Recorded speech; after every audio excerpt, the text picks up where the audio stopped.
Hello, and welcome to this week's program of the Rotary E-Club of Silicon Valley.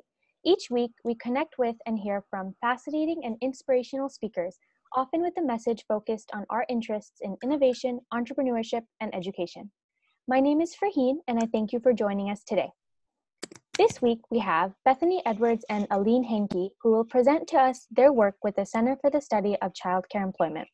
Bethany specialized in education law while pursuing her master's degree from Columbia University, focusing specifically on child advocacy and anti-bullying policy. She came to recognize the huge importance of the first 5 years of life and the impact early childhood educators have on child development. Aline, who earned her master's degree from Harvard, holds experience in research and programming promoting the expansion of critical education access for marginalized communities around the world. Her primary research interests explore the impacts of economic investment in early childhood and strategic global policy solutions for addressing inequalities impacting children, families, and the educator workforce. And with that, Bethany and Aline, please take it away. Thank you, Farheen. It's a pleasure to be here, and we're just really excited to talk a bit today about the early care and education workforce. Before we begin, I'll just say that Bethany and I are research and policy associates at the center. And so we'll be digging in a bit today to explore why early childhood matters and what the current state of the workforce looks like nationwide. And with that, let's take it away. So the focus of our talk today is worthy work, still livable wages. We'll be exploring, as I said, the early care and education workforce, which, to clarify, refers to teachers of children ages 0 to 5. So let's begin. We wanted to discuss why early childhood matters. As recent science findings have been underway, we've been able to see what are some of the advances that have been made to explore why early childhood matters. Neuroscience findings over the last decade have actually revealed some very interesting policy implications. 95% of human brain development happens between the ages of 0 to 5, which we increasingly might have a better sense of, but we need to talk a little bit about why this relates to policy and the way that we educate and serve children and the workforce that teaches them. So the period of birth to 3 is actually the fastest rate of brain development across the entire human lifespan, which is to say that children are in fact learning from birth. Within the very first few years of life, there's more than 1 million neural connections that are formed every second. And what's interesting is that after this intense period of proliferation, the connections are slowly reduced to make the brain more efficient, which again is to say that this is the most critical period in which we can invest in and impact a human's life.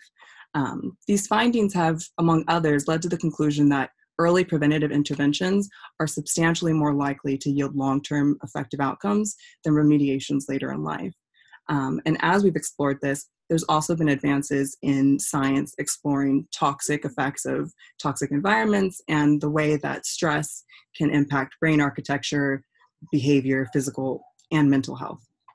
So today, as we learn more about the science behind brain development, we're increasingly applying this kind of thinking to our approach to systems and strategies. And while we think about the advancement of the development that's happening within the child, we should also think about what's happening on an external level. So it's important to note that 2/3 of children, 0 to 5, have all available parents in the labor force. And most kids participate in some form of non-parental ECE, which is to say early childhood education. For these reasons, the environment for children and the adults who care for and educate them matters. So those are a bit of our fast facts. Something we wanted to dig into and reiterate is, just as children need a nurturing and supportive environment, so do the adults for whom they are cared for. Child outcomes, we found, are dependent on adult-child interactions and the experiences that children have early in life. Actually, a recent study found that depressive symptoms in caregivers can impact their association with children. And in fact, toddlers' positive emotional behaviors have been positively associated with teachers' wages. So the same environment that children are in and the same conditions in which adults work are the environments in which children will learn and grow. Despite this, and despite these findings, we have found that the US spends the least on early childhood out of all OECD nations. In fact, it's among one of the lowest. And the toll taken there is seen directly in how we value and compensate the teachers of children 0 to 5. In fact, the early childhood workforce is one of the lowest paid workforce occupations nationwide. In fact, it's most comparable to animal caretakers and fast food workers. And we have a graph that we can dig into to really see the particulars of this aspect. So even as of 2018, which is when this data was collected, progress towards better compensation remains limited across all 50 states. Teachers continue to have low wages and inconsistent expectations and supports, which poses risk to their well-being and the effectiveness of them in performing their jobs. According to the Early Childhood Workforce Index, which was released by our center in 2018, childcare workers earn less than 2/3 of the median wage for all occupations. And this was true across all 50 states. Making less than 2/3 of the median wage is a common threshold for classifying work as low wage work, which is why we use it as that form of comparison. And something that was actually quite interesting that we found was the median childcare worker wage across all 50 states does not meet the living wage threshold for a single adult, which is to say that the wages that early childhood teachers have across all 50 states don't come close to meeting a living wage in their own context. And in one study, we in fact found that almost half, in fact 46% of early childhood teachers, childcare workers specifically, depend on public supports. And we found that at every level of educational attainment, whether this was high school, bachelor's, or master's degree, participation in public supports programs was higher for childcare worker families than for families of all U.S. workers with comparable education. So it's an important issue. Which brings us to our work in the center. So we work at the Center for the Study of Childcare Employment at UC Berkeley. And the focus of our work is what early educators need. So often across the field, we think about what do children need in order to grow? What environments do children need to be in? And when we think about teachers and teaching expectations, we often think, or the way that it's often posed in the policy field is, what do they need to learn? What educational standards do they need to attain? But it's not often enough that we're thinking about in what ways are teachers being prepared, rewarded, and supported. So that's really the focus and aspect of our work. And when we say prepare, reward, support, what we mean specifically is how are teachers prepared to work with children in these settings? How are teachers then rewarded and supported in order to stay in the field? And how do we nurture and shape the environment in which adults are working in order to make sure that they have time to perform their professional responsibilities to the best of their ability? All right. Hi, everyone. I'm Bethany, and I'm going to pick up from Aline and talk a little bit about the Early Childhood Workforce Index. Aline mentioned it a little bit in some of her fast facts, but I just want to go a little bit deeper into that. The index is a biennial report that describes early childhood employment conditions and policies on a state-by-state basis. Our first edition of the index was published in 2016, and our second edition, the 2018 edition, was published just this past summer. Providing states with periodic appraisals of their efforts based on measurable status and policy indicators, the index is aimed at encouraging states to step up their efforts to address persistent workforce challenges. It is our hope that expanded and consistent focus on early childhood jobs will generate refined strategies and sustainable policies to attend to compensation and other issues that have gone generally largely unnoticed. In the index, we assess states both on early childhood workforce policies, which are obviously specific to the field of early childhood education, as well as broader family and income support policies, which vary state by state, but affect the statewide workforce as a whole, in addition to the specific field of early childhood. The early childhood workforce policies that we addressed in 2018 were on this screen here so you can follow along. The first were qualifications and educational supports. We found that there's very little regulatory consistency, and degree requirements often depend on where a teacher happens to work. For example, a private child care center program, a state preschool, and or federally funded Head Start programs can all have a different set of requirements for teachers that range from some college credits all the way up to a bachelor's degree for their educational requirements. Requirements often have more to do with funding and who regulates the program than the science and developmental needs of children. The second area we looked at were workforce environments. These are things like paid time for professional development or paid time for planning, which we found pretty much across the field largely don't exist. Compensations and financial relief strategies, such as policy and funding for pay parity between early childhood teachers and elementary school teachers.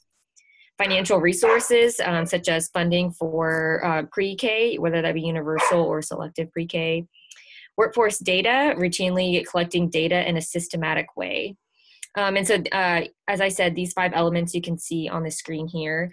And then there were also a couple of areas of policy that we looked at that were kind of across all labor forces within a state. And those were first, income supports, things like whether the state has higher minimum wage than the federal requirement, and supports for health and well-being, such as paid family leave laws.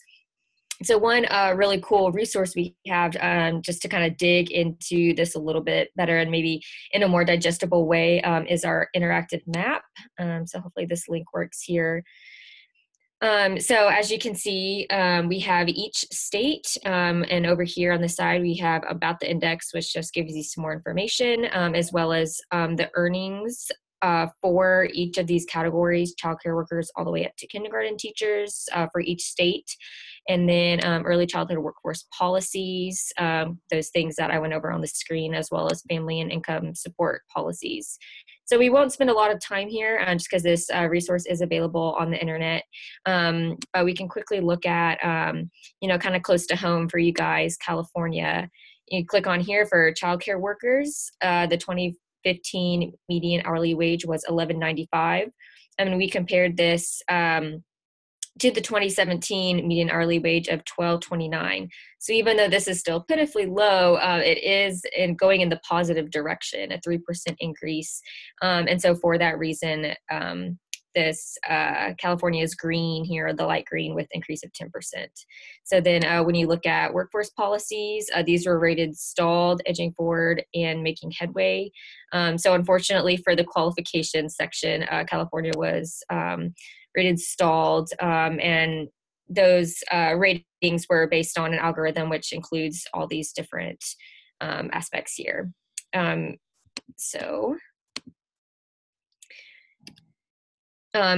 just to focus a little bit more in on California, since I think most people watching this will live there, we know that kind of despite what you think about how much the government should be investing in early child or any of those kind of more controversial ideas, it can definitely be agreed upon that there is a need for high quality care in California. 61% of children live in households where all available parents are currently working, and 25% of all California children are part of low-income families. Another thing that we know is that the early care and education system is woefully underfunded.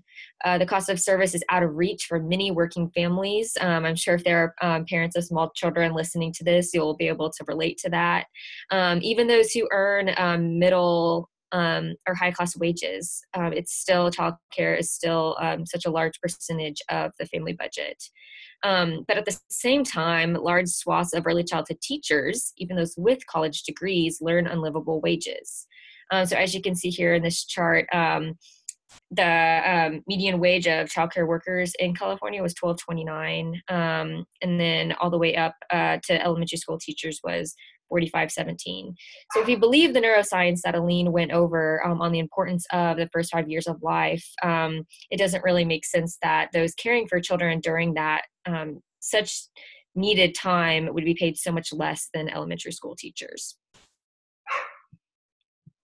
And so that leads to a question we get all the time at the center, which is why do parents spend so much on childcare, yet early childhood educators earn such little money? It's probably the number one question that I get asked just by friends and family who know that I do this work. It doesn't seem like these two things can coexist. But thankfully, at the center, some colleagues of Aline and I created this video which explains a little bit how those both of those things can exist. And so we'll take a minute to watch that.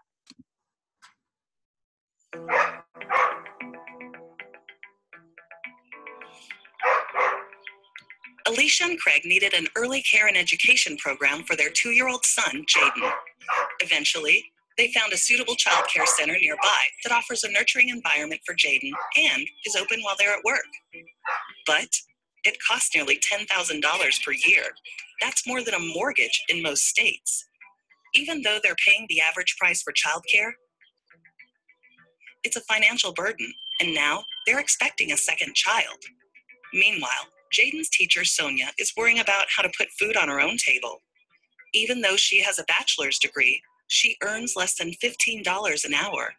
In fact, more than half of childcare workers and nearly half of preschool and kindergarten teachers reside in families that utilize public assistance. Childcare is complex work that can impact children throughout their lives. Yet Sonia, like many early educators, doesn't receive benefits like health insurance and paid leave.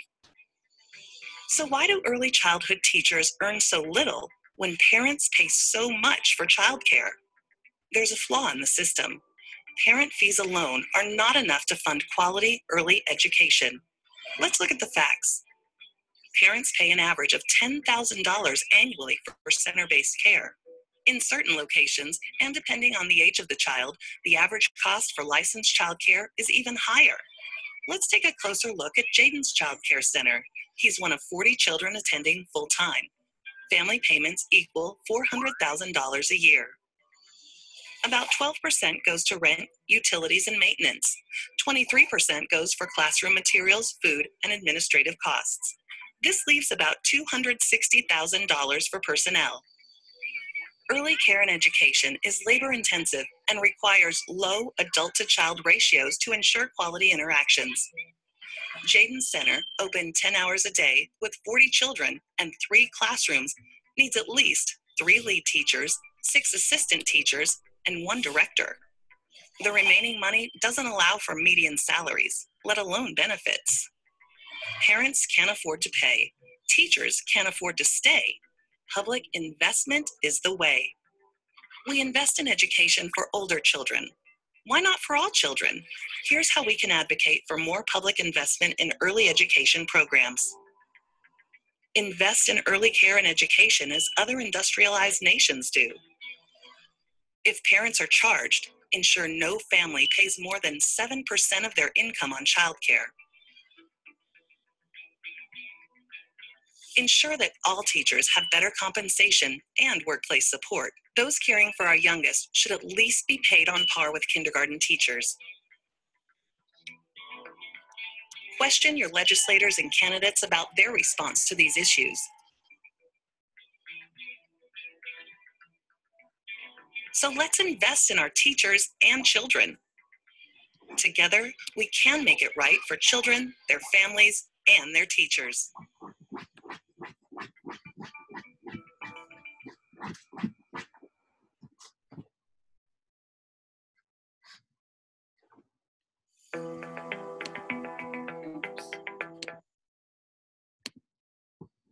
All right, so in addition to improving compensation, critical to ensure that early educators are well prepared.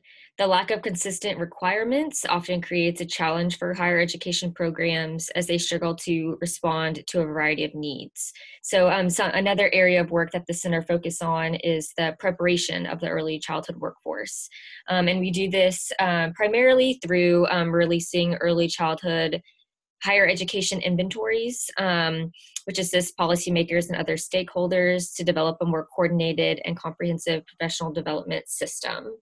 And so I won't spend a lot of time here because I know we're running short on time, but here you can see all of the states that we've completed these studies in, and we survey both faculty members and program administrators from institutions of higher education.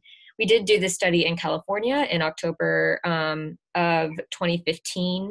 We looked at how higher education programs have evolved over the last decade. From the study in California specifically, we observed many areas of progress as well as identified areas that are in need of improvement. We looked at how institutions of higher education are adapting to emerging research and changes in the California policy environment, which are crazy, and offered recommendations to address the field's current limitations. And you can find that study in all the other studies on our website. Sure, and I'm going to go ahead and speak a little bit about SEQUAL, which is the project that, Farine, as you know, I'm currently working on, and Bethany has touched as well. SEQUAL is a multi-purpose tool that is used to enter classrooms and collect teachers' voices.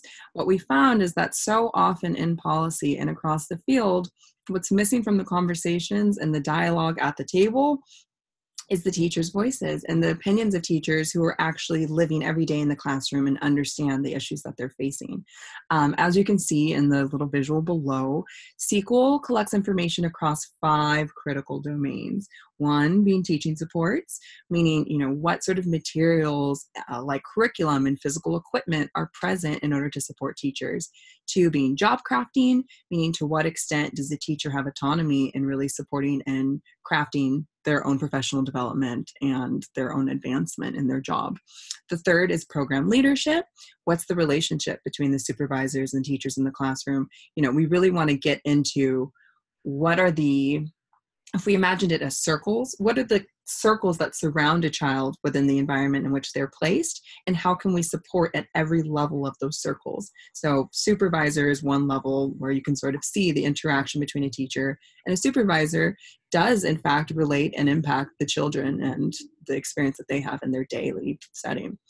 The 4th and 5th categories are adult well-being and learning community. And adult well-being, I just want to point out, is one of the most, I want to say some of the most notable findings come from that section, because it's astonishing the conditions that these teachers live in, and adult well-being is really the domain that pulls that information out and makes things that we might know as anecdote, it makes it into usable data. So we're really glad to have across the different forms of studies and data collection that we do at the center, we're just glad to be able to translate the experiences of a teaching force into data that we can then use to inform policy and shape change on a systems level.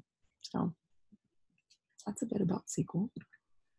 All right, and I'm quickly going to introduce everyone to the California Early Care and Education Workforce Study, which we're really excited to announce we will be conducting next year in 2019.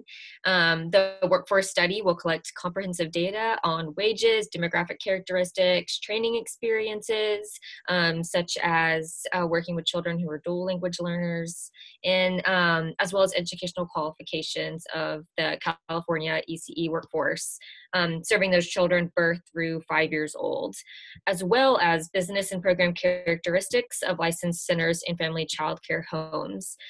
So will be the most comprehensive large-scale study done of the California workforce since 2005.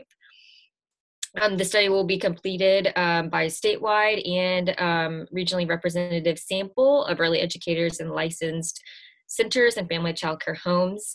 And then that number 3, counties will also have the option to buy in for a county level report, which we're really excited to be able to serve our counties in that way. The survey results will provide a source of statewide data that can assess progress in addressing these long-standing challenges facing the California early care and education workforce, and will allow for the assessment of the impact of recent funding and policy changes on the composition and characteristics of the workforce. Importantly, the survey will also provide current data that will allow for appropriate projections and planning of workforce needs. Awesome. Thank you, Bethany. So now that we've covered a bit about what we do at the center, we just wanted to touch on one final thing that's actually becoming increasingly important as we think about systems change and, strategic overhauls. So I think in other fields like technology, like innovation, like the occupations of many of the people probably attending this group, we often think about return on investment. And something that's interesting, particularly in ECE, is that recent research has found that early childhood education is actually one of the best returns on investments that you can make as a public government. So what the UN has actually found, and what the UN has been quoted as saying, is that investing in early childhood stands as one of the most cost-efficient investments in human capital, meaning it's one of the most powerful ways that we can increase the potential that a human can make across their lifetime within a nation, which isn't often a way that we think about education, but it's an important consideration to take into mind. And what one study in Chicago actually found was that for every dollar invested in early childhood, you have $7, in fact, over $7 of public savings.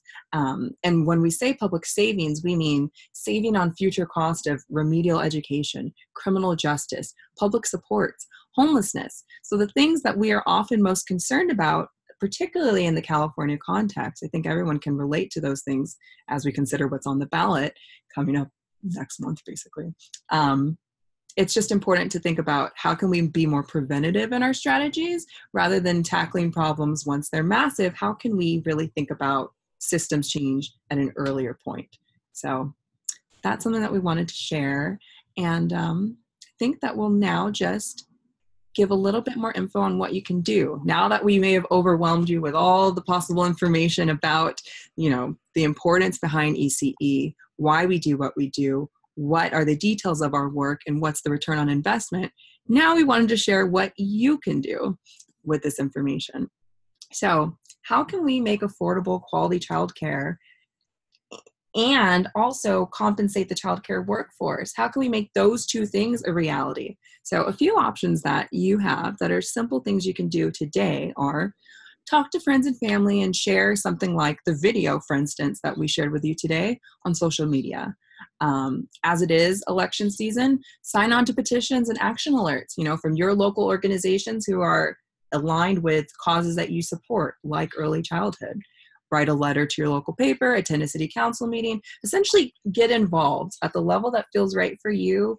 Get involved with your community and voice the importance of something that really is, one, a good investment for our future, but also a good investment in the well-being of everyone involved and a good savings for our long-term well-being as a nation.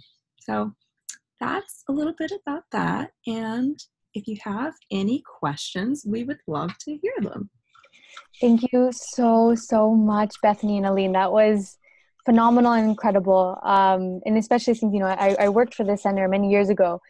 It is truly wonderful to see what you all have done in the years that I've been gone. So it's only really been 3 years, and truly the center has just flourished and become this powerhouse, right? When I was there, we were barely making, headway anywhere. And so now, watching that video too, my heart is just so full because we always wanted something like that when I was there. And I told, the team, I was like, I really think we should have a video, that, especially that question of why do parents pay so much and teachers make so little? I mean, as you mentioned, Bethany, that was the question that we would always get to. And so having something like that video that kind of just described, well, here you go, here's your answer. Phenomenal. Like that was so great. So I'm so happy there are resources like that now. Well, and I had a few questions, and you answered some of them, which is great. I guess the main question was, right, like, how do you change this system, right? So, and when I was working there, one of the things that we really talked a lot about is, again, like kind of getting the government involved, whether it be, having early childhood education be kind of another, like a public education system. So it'd be a continuation of, or like a earlier version of public school. How is that, if you can tell me a little bit more about that, is that still kind of what the center is advocating, or has it changed, or what can you say more about that if you can? Yeah, I can start a little bit and then Aline, you can pick up. What we found through our research is pretty much just that this cannot change without public investment. We cannot put more of the burden on parents' backs to pay for high quality care because they just can't do it. And so members of our center sat on a board a couple years ago that came out with a report called Financing the Early Care and Education Workforce.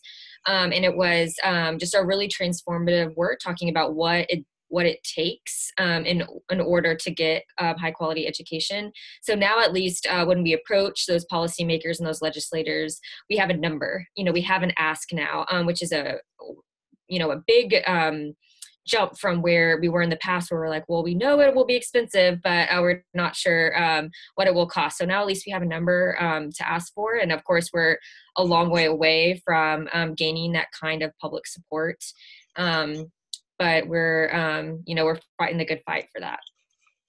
Absolutely. Thank you. Aline, if you have anything.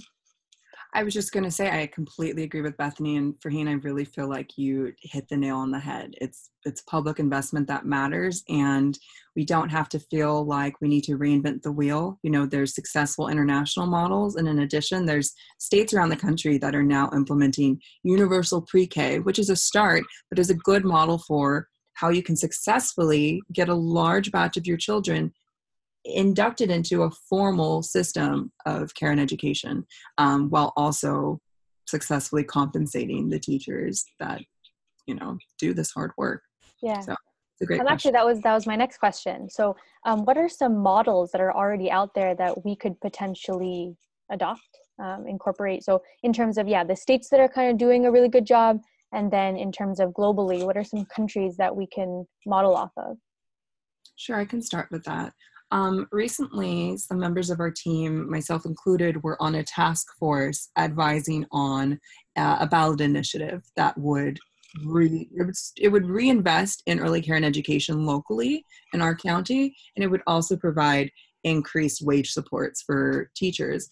And something that we found that's actually a model that's been around for ages is the military. The military actually has one of the most successful models of salary stage systems. So while we find inequalities across the workforce, as I'm sure you know, between men and women, between people of different backgrounds and ethnicities, what you find in the military is that they've actually solved many of these problems by really having a systematic way of compensating people based on their education and tenure. And so we really don't have to even look abroad to adopt a system that, just by taking into account people's experience and training, we can then compensate them fairly and on par with the systems we already have in place for kindergarten and K-12 teachers. So Bethany, I don't know if you want to add anything, but military seems like a good example. But a kind of a whole aspect of this, which I do a lot of work in, that we really didn't get into this presentation at all, was this equity piece. The stratification of the workforce is, we see it, across all or almost all industries in the country, but in early childhood, it's especially an issue because even, the most qualified, the highest paid teachers are still earning way less than we believe that they deserve and way less than the worth that they're putting into the economy. And then when you look at the stratification issues, there are definitely disadvantaged people. And so we have a lot of really great wage data on that. But to answer your question, there's no really state that's doing it perfect, right? And so there's always, we can look towards models. There's a lot of, or not a lot of, but some states that are working towards universal pre-K, which, as Aline said, is, a great start. Obviously, we believe so that would be 4-year-olds and then maybe 3-year-olds, and so that work is good, and that's definitely a start. But as we discussed, that brain development starts from birth. And so the public investment that it takes for us to care for and educate those children through that whole span, no one's really, doing it perfectly right now. But we do see some states, and even some red states, some conservative states, some states that you wouldn't necessarily think of, stepping up and realizing that this is an ethical and a kind of a moral issue when you look at the conditions that the workforce are working under, but also it's just a good public investment. And so we're seeing progress. That's awesome. Thank you. And of course I have so many more questions, but for timing's sake, I won't ask too many, but one more thing I wanted to talk about, or ask real quick is, So the California EC workforce study will be coming out. Is that right? So you all are going to start doing that. How is that going to work, since California is such a gigantic state, and there's probably, childcare centers kind of everywhere. So what's your strategy for kind of getting all of them and getting feedback and, talking to all of those teachers and the like? Shaheen, that's a great question. And it's an important question that speaks to the fact that we're actually currently in our sampling strategies stage. So that's currently underway. We definitely, as you sort of have alluded to, you can't hit every center. So we're currently in the design process, which will take, we have a lead up of about a year before the early childhood workforce, the California workforce study is actually implemented. So we're currently in the sampling stages, which will differ by region, county, depending on buy-in, but will capture a perspective through a sample of centers across the state. That's great. Thanks. I'm looking forward to reading it, especially because right now I'm living in Santa Clara County. So I'm so curious to see, what exactly is my county doing to support those teachers and get the best early childhood education for the students and the kids. So perfect. So, well, thank you so much. And so before these two give us their final words, I would like to encourage everyone watching to leave a comment below. Members and Rotarian guests, make sure to fill out the attendance section. And as always, I would like to give the final word to our speakers. Okay. Well, on behalf of Bethany and myself, we just want to say thank you for the opportunity to really share the work that's dear to our hearts and also just so critical to children, families, and educators across the nation. We really feel like this was a great opportunity to be able to share with people across different industries and different fields, something that really affects all of us. We all have families and we all have nieces, nephews, cousins, sisters, brothers, or children. So we just appreciate this opportunity, and it was great to spend some time with you. Yeah, and you can follow us on Facebook, Twitter. We have a blog on our website now. And then also don't forget to check out that resource we listed on the PowerPoint about good questions to ask your legislators and then just how to further support this work.